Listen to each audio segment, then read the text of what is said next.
Thank you, friends. Thank you. I'm going to take a moment to do the most important part of the whole time we share here. That's to reactivate our genuine bodhicitta, our feeling of closeness and connection to all beings, and that wish and aspiration that what we're doing right now becomes the direct cause of all beings' happiness and their enlightenment. So we'll just turn that on just for a few moments.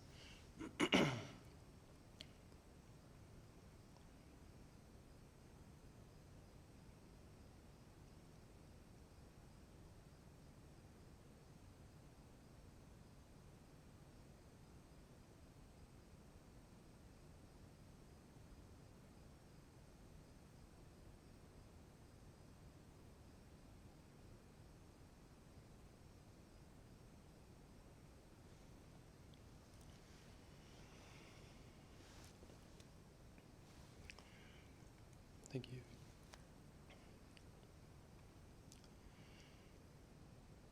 I don't think it's a secret that I could say that I love the Vajrayana.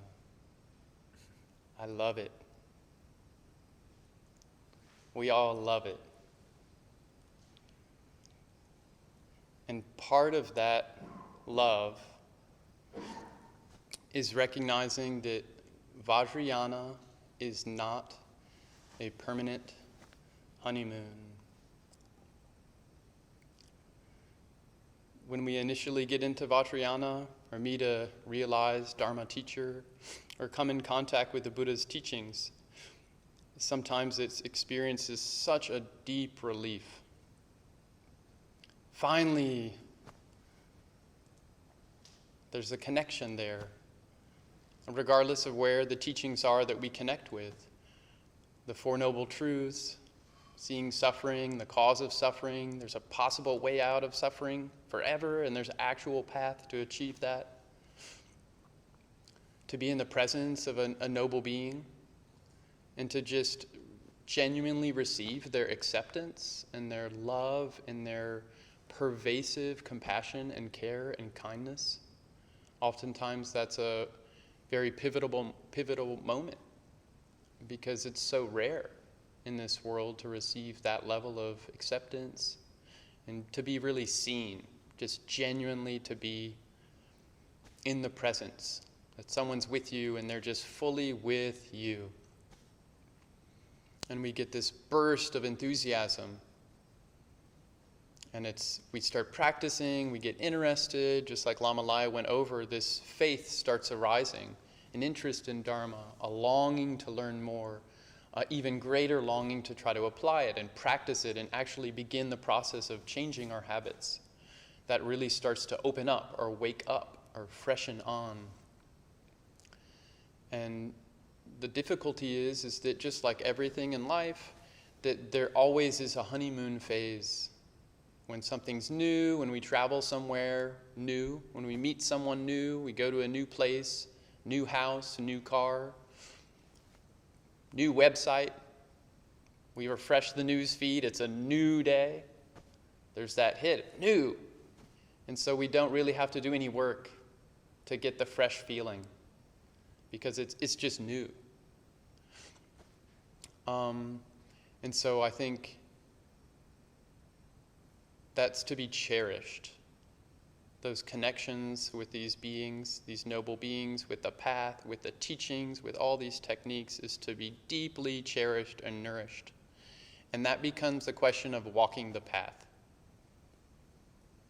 Because even the teachings say, and Venerable Khenchen Palden Sher Rinpoche and Venerable Khenpo Sewan Döngyal Rinpoche have said multiple times that oftentimes in a practice, when we first start practicing the Dharma, a little bit of practice will release some really big, obvious, destructive habits. And all of a sudden we'll set down big-time burdens, just things that have really stuck with us for so long. And a little bit of purification practice will release these big ice shelves of negative habits. And then they go on to say that to really release the subtler habits takes a lot of sustained practice. And that's the path. And so I think oftentimes I feel like I'm kind of personally interested in opening up kind of cans of worms. Because now the Dharma's been in the United States since, some people say, the late 1800s. At least for a solid few generations, people of great masters have been coming here. So many teachings have come here. So many have been translated into English and other languages. So many centers have arisen.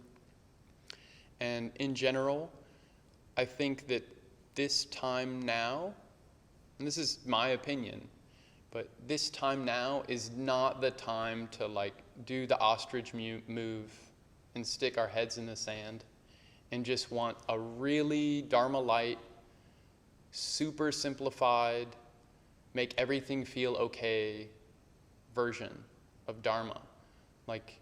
Now there's enough of the Buddha Dharma around the world, and also the intelligence of audience, of people, of us.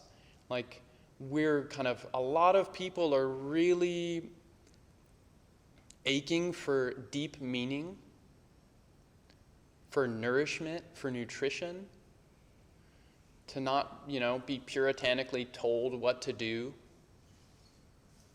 and also to not, in the vacuum of a lot of people are not very big fans of organized religions for a lot of good reasons. History it's a long history of some pretty difficult, horrible things with a lot of organized, institutionalized religion. And as a result of that, science and scientific methodologies and looking closely has really gotten sharper attention, which is so incredibly wonderful, which the Buddha taught. Verify things for ourselves. Look thoroughly. Do diligence. And the problem with that approach is science doesn't answer the question of what is meaningful. It's not what science is designed to do, whether it's chemistry or biology or anthropology or sociology. It's that question of what is meaningful. There is this hole that a lot of people are aching to fill with something, and we're projecting meaning because we're meaning-making monkeys, right? We always tell stories. We always have narratives. And so there's this gap to fill of deep meaning. And part of Vajrayana, which I'm so impressed and amazed, is the more I look at it, the more rich it becomes, the more amazing its response to all these challenging questions are. How long, for centuries and thousands of years, the Buddha has answered these questions and given us the techniques to ask for ourselves. Who am I? What is going on? What are different ways of knowing? What are different ontological landscapes? What is real? Different worldviews, different views, different tawas that make sense of these really fundamental perennial questions that don't go away. It's baked into our brains and our minds to ask these questions of deep meaning. And so many people are hungry for that. And we don't want the easy answers, like Einstein said, make it as simple as possible, but no simpler. And Vajrayana steps up to that challenge. And all the Buddha's teachings step up to that challenge. And so opening some cans of worms and looking at difficult topics that are there to be looked at, like devotion is a very controversial topic in a lot of places. The function of secrecy, nested hierarchies, subtle energy and invisible beings, vast spectrums of causality, karma, past lives, future lives. These are all bread and butter Dharma topics for centuries. But in a current window now, these have become really landmine areas. And I think it's it's just like different teachers have said, as we begin the path and as we're continuing the path, it only serves us to look closely at the Buddha Dharma.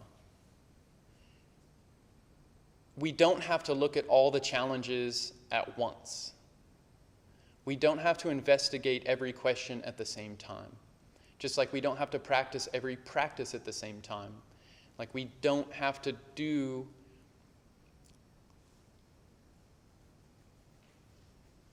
part of the function of an inquiry is we have to stick with a specific inquiry for enough time to let the revelation or the insight or the revealing or the unmasking or the releasing or the relaxing, to let it naturally happen.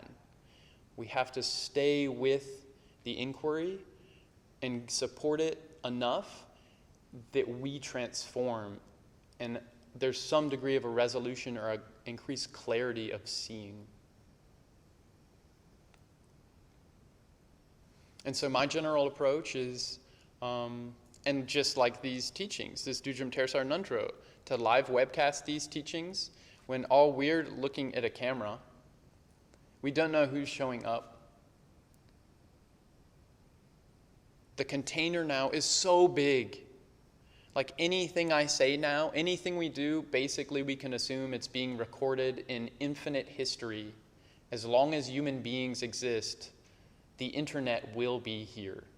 And these kind of become these like statements that carry a weight because the recordings are being archived somewhere. And that's a big responsibility for all of us. And Vajrayana steps up to that challenge because every moment matters. Every moment and movement of mind, of openness of heart, like has a significant karmic impact, whether we believe it or not. And so the specific thing I wanted to kind of like feel into or open up a little today is that as we continue on the path,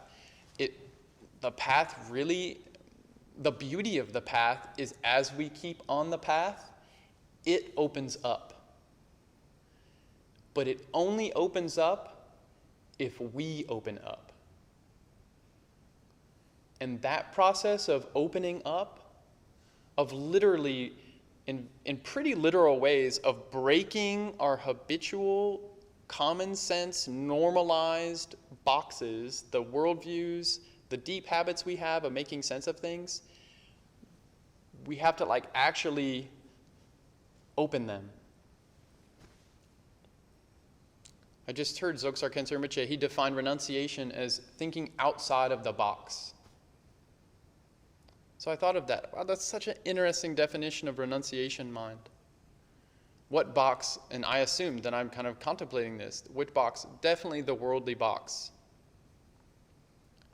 Like when Manjushri talked to Sachin Kunga Ningpo, he taught the parting from the 4 attachments. Parting from the first attachment is parting to our attachment to worldly life. And we've heard this so many times, the 8 worldly concerns. And we can all say it. A lot of us can. That means getting over hope and fear. The only way to get beyond hope and fear is to keep opening our own box and looking what's outside of our box, what's outside of our frame, what's a different way of seeing, a different way of knowing, a different way of tasting, a different way of experiencing and engaging life. Basically, the Vajrayana path is asking us to be as open to however much feedback from life we can handle. And that completely is determined by our own willingness to be upended, to be put in a state of uncertainty, to step outside of our normal frames of reference, to keep opening, to keep softening, to keep relaxing, to keep inquiring, to actually let our minds be in a state of wonder or awe, or just to be with a question without demanding an easy resolution. Simple, but not too simple, right? To be in a state of actual contemplation where it's like the mind where it's clear and looking closely, but it keeps not finding a definitive fixed answer.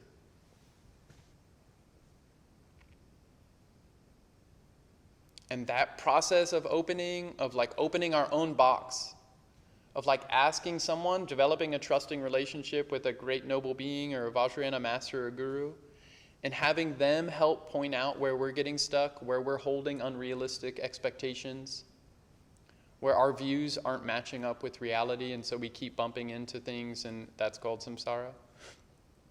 We have that trust with that relationship. We trust the path, refuge. We go for refuge in the Buddha, Dharma, Sangha. We trust it enough to let it open us up, to let it help us look closer and feel more fully and be kind more fully, like to do things more fully, to enhance how we're functioning in life. And that process really feels like getting cooked. It feels, there's a lot of metaphors for it, but in my little experience with applying the teachings, that can really feel like being, like, the brain is ripping. It's like learning the process. The neural pathways are repathwaying.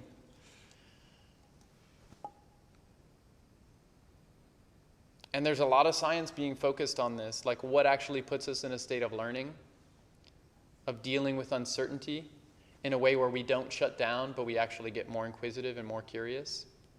And that's so wonderful that we're actually taking that seriously now. It's not just this is the only answer kind of model, or the only answer is what's tangible right in front of me. But these are questions about what's meaningful in life. What's meaningful to me? What's my purpose? What are my essential values? How do I know that something's true?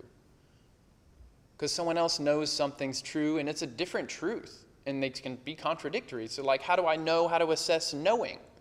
Buddha has, like, such an extensive teaching on epistemology and logic, all this ontology, and then also these performance methodologies to actually enhance our ways of understanding, of knowing, of making sense, of having fun, like revealing habits that we don't know we have, that we never saw because we just couldn't see it in our box. Like the boxes we have, the frames we have, the views we hold, they're invisible. The funny thing is they're oftentimes not invisible to other people. So I have like a mini confession. So the other night, sitting with my wife, it's late, put in a movie, Night at the Museum, Part 2. Okay? Quality. Ben Stiller, Amy Adams, Owen Wilson, the trials, the tribulations, the triumphs. Basically, the museum, Smithsonian Museum, after dark, all the mannequins and little figurines come alive, and it's kind of funny because it's culturally relevant. Like when the cave people fight the patriotic soldiers, fight the T-Rex, fight all the different aspects of historical big names, or get into a war with each other and somehow try to make friends. And I was laughing. There was a scene in the movie, and it's this scene where this monkey and another monkey start slapping Ben Stiller in the face. And they're slapping each other, and they're slapping, and I'm just laughing, watching these little monkeys slap each other, and I'm like, laughing. And my wife turns to me, and she says, "You always laugh at monkeys." And I was like, what? Yeah, whenever monkeys do funny things, you laugh. And later I was like, that is a habit I definitely did not know I had. Funny monkeys. But for her, it was like so obvious. It was just like point blank, like, you always laugh at monkeys. This is such a trivial habit. it's so easy because we're so habituated to look outside and always assess because it's not threatening to me, to my frames. I don't have to change anything if I just stand on the sidelines and judge and say this is this opinion and that should be this way and change this policy and allocate this here and that shouldn't be color, that shouldn't be red, it should be white. And it's so easy. We're like tuned to like look out through all this hardware and like try to say that my way is the right way and it should be this way. It's really hard to see those frames in ourselves. And when we put ourselves in a system like Vajrayana or like Buddhism, the system's designed to help us see what we're doing.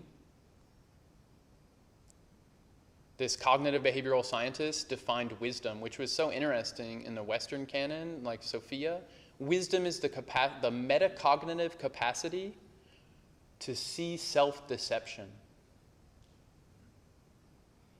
I can see when I'm fooling myself, to see a limit I have, and then to witness it from outside and not fall for it again. Wisdom. And Buddhism can be defined as an unmasking or as a seeing clearly of removing the obscurations and having our true nature shine brightly as it is, without being obstructed by self-deception. And so this process of looking at me, what am I doing? How am I reacting, both alone and with other people? What am I saying? What am I not saying? Showing up kindly, harmoniously, appropriately, with good timing. How much am I doing that? With people? With myself?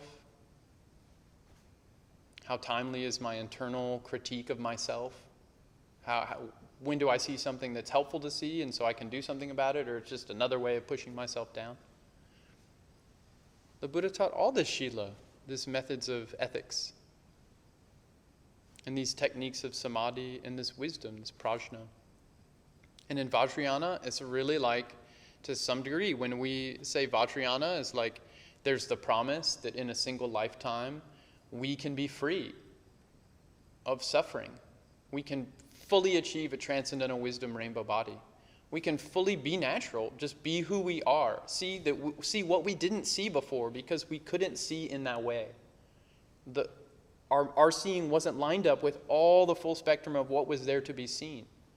Or you could see it as like co-creating reality. The way we saw squeezed everything. And we saw the squeezed version of everything through our box, through our vision, through our funnel.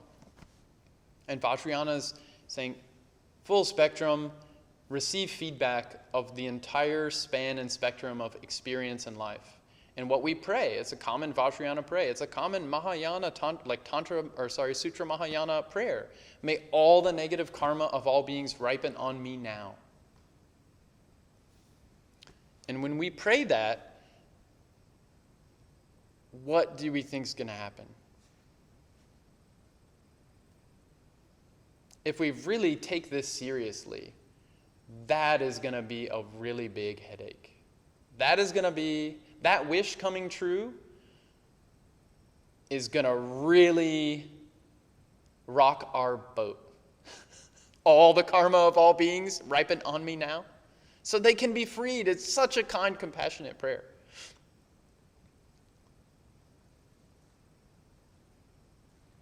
It's the bodhicitta is the bedrock lowest common denominator of all Tantra practice in Buddhism. Bodhicitta, the lowest common denominator, what always has to be there every single time is bodhicitta.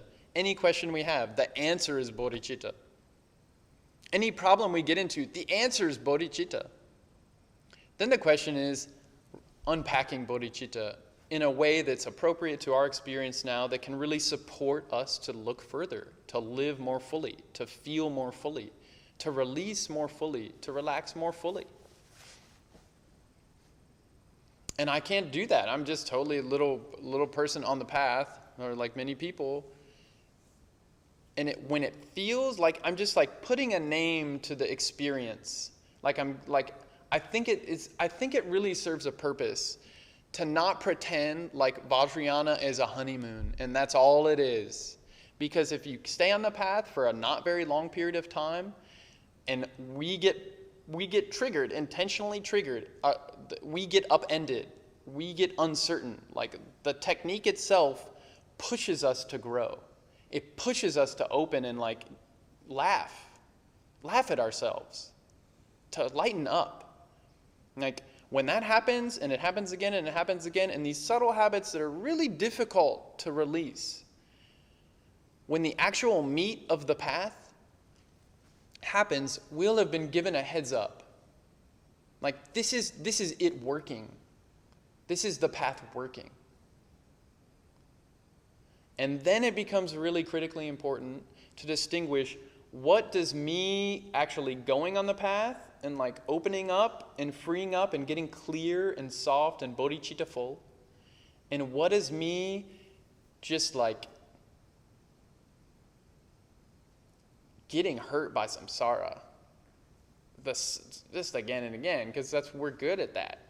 So how can we distinguish when it's actually we're going on the path and it's opening, or we're just stuck in a rut and we're spinning our wheels and it feels like friction, but it's not really going anywhere on the path. It's just spinning wheels, because they both feel bad. It's not all bad. There's like such amazing insights because what the release of seeing bigger, of loving more fully. It's so wonderful to have a session that's really soaked in bodhicitta, to have a minute of it. It's like so nourishing. Rinpoche says that's the supreme medicine. To have a moment of bodhicitta, it fixes all ills. So then that's like a question I leave with. How do we know when we're just spinning our wheels and it's just the tension of just like my way, basically of not getting my way. I'm a Buddhist, I'm going on the path and all this, and it's just I'm not getting my way, and so I'm like shaking. Versus I'm a Buddhist, I'm on the path, I'm really trying to apply the instructions, and like this, it's hard, it like feels sticky. These habits to release, it's like difficult work. Anyone who's gone on retreat, it's difficult to stay with it. It's difficult to put our mind somewhere and like let its energy come out naturally and see how it is so energetic, and to stay with the technique long enough for it to actually transform us is difficult. But one thing Vajrayana and all this Buddhism should do is increase our agency. Increase my sense of responsibility and like, I can do this. And I deserve this. I'm worth it. In this situation, there are ways that this is workable. And so I'm going to sit down again on this cushion, or I'm going to say this mantra, or I'm going to like actually listen to someone instead of just kind of like bouncing against them. Like all these things are Dharma practices. Like Dharma should definitely increase our own internal resilience and our internal confidence. And there are little windows where that kind of dark night of the soul feeling of like really being broken open to like actually grow new bones and like actually grow. Like all these kind of questions can come up too. Questions of devotion and questions of connection and all that. And His Holiness Dudjom Rinpoche in Mountain Retreat Instructions really clearly says these are signs that we should stick to our practice. Guru Rinpoche said, our sadhana practice, we should never give up until we attain enlightenment. We can't throw out the relative supports. We'll keep doing Ngondro until we get enlightened, because we can never give up the lowest common denominator of bodhicitta. Then, at that point, it'll just be unfabricated natural bodhicitta. We won't have to work at it. It'll just come through us, because that's all this is, and we just won't get in the way. My way will be all beings' way, and we'll just naturally reflect for others' benefit. It should definitely lighten up the path. Like in a longer view, not just a hard day of practice, but in a longer view, we should get more like light, more seeing from different perspectives, not just my version, but really all these different versions, their story, her story, his story, its story, all these versions. We should start to get more flexible with seeing this and how we see ourselves, not just one same old repeated story of ourself. it should start to get more dynamic, more vibrant, a little more playful. That's definitely an indication that the tension is actually healthy, dynamic tension. It's not stuck. It's not kind of banging against anything or rigidly kind of unwilling to change.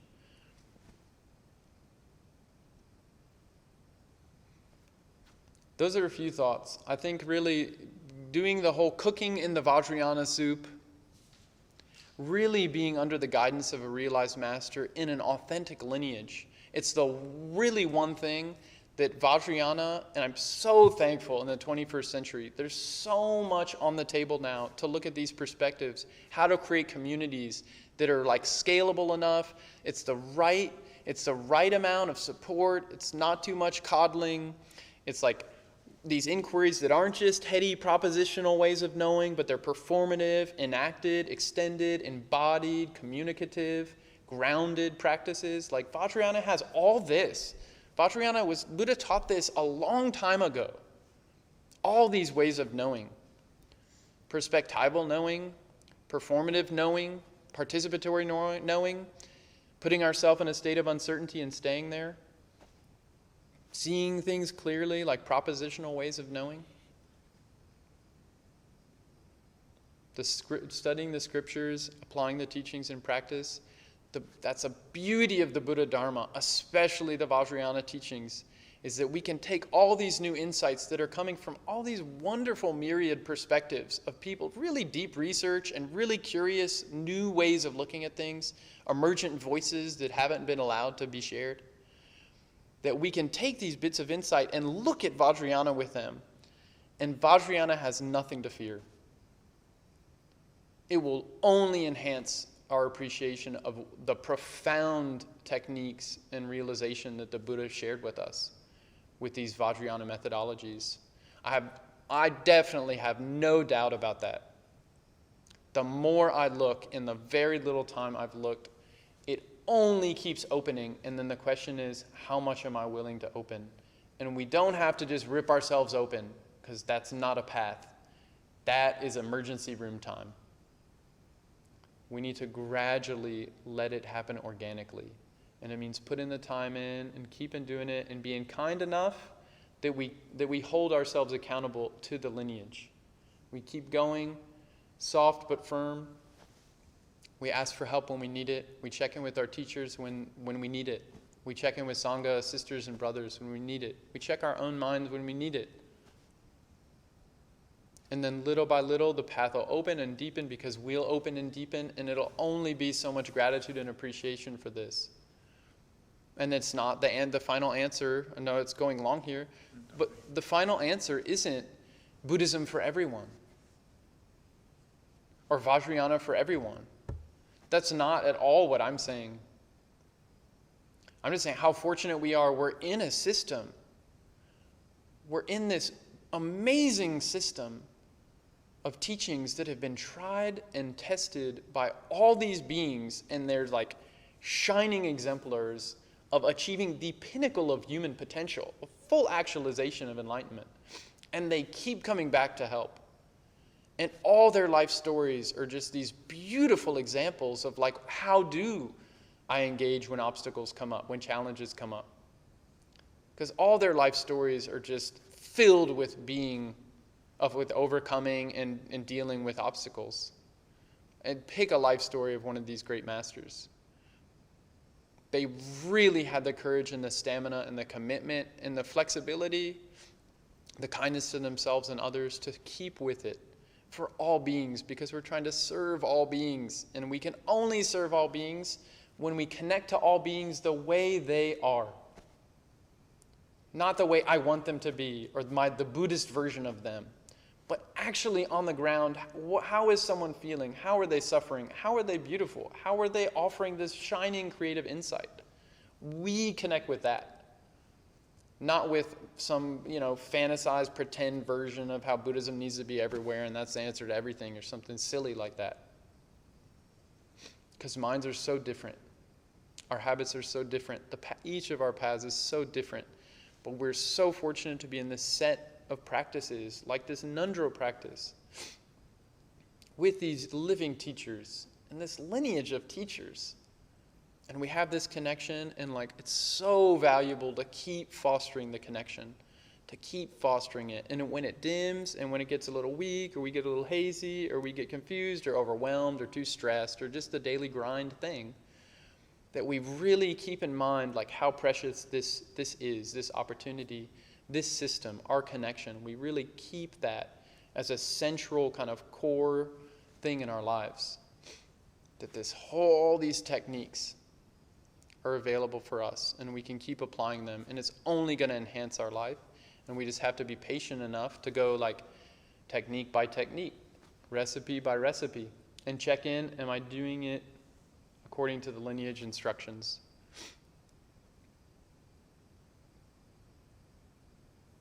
Not because it's a set in stone set of instructions. It's 84,000 teachings. It's 3,400,000 tantras, Dzogchen tantras. It's a lot of different recipes. And it all came to the Buddha. But right now, for me, what's appropriate, what rings true, how can I soften? How can I open up? How can I use this challenge, this tension of like just not wanting to grow more, of being comfortable enough, Sokni Rinpoche, he said there's a big difference in the amount of effort to use Dharma to just have a pretty good worldly life compared to how much effort it takes to get on the first Bhumi path of seeing. But if we get on the first Bhumi, then we can really serve beings. We'll never make the mistake of demanding my way again. We'll just love beings as they are. And we'll do everything we can to help them, to really serve them. I'm so excited that these teachings are available. They still exist. These teachers still exist. All this stuff, we're right in the middle of this amazing opportunity. Really genuinely have so much thanks for each of you, for all these Sangha sisters and brothers, for these great lineage masters. And then when I forget that, and I get all shut down, and I just need to watch some crappy Ben Stiller movie to just chill and laugh, to remember, the Dharma, Buddha Dharma, the Sangha, Dharma, Buddha nature, kindness, illusory, flexible, fun nature. These key things, these fundamentals. May I please never forget them. Ever, because it will only, because I want to be happy and get enlightened. So, thank you. Thank you.